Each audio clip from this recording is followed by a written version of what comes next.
आज का काम कल पे नहीं टाले, नहीं तो ऐसा ही होगा। महाराज युधिष्ठिर एक बहुत दानवीर और न्यायप्रिय राजा थे। उनके दरबार से कोई भी भिक्षुक खाली हाथ नहीं जाता था। वो गरीबों से बहुत प्रेम किया करते थे और साथ ही साथ उनकी आवश्यकताओं की पूर्ति भी किया करते थे।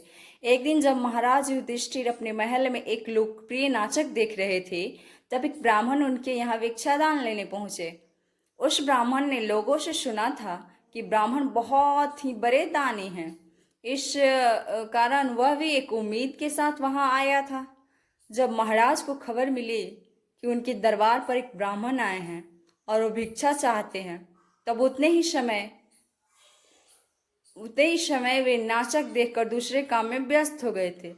इसलिए उन्होंने ब्राह्मण से बहुत ही विनम्र भाव से कहा कि आप कल आ जाइए ब्राह्मण देवता, आज के लिए मैं क्षमा प्रार्थी हूँ।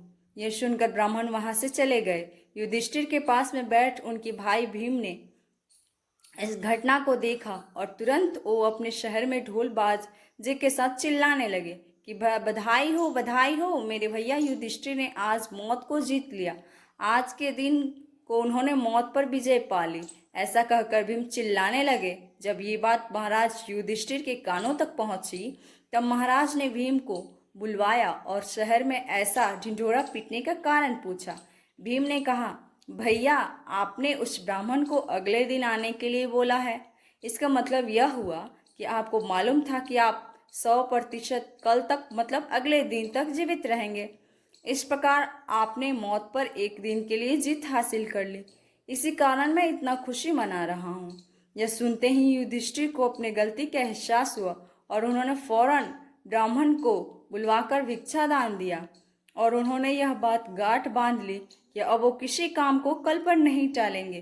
फ्रेंड्स, हमें किसी भी काम को कल पर नहीं टालना चाहिए। यह नियम याद रखें कि आज के काम को कल पर ना टालना। जितना जरूरी है उतना ही जरूरी है कल के काम का आज का ही निर्धारण करना। अगर वीडियो अच्छा लगे तो लाइक एंड सब्सक्राइब करें, कमेंट करें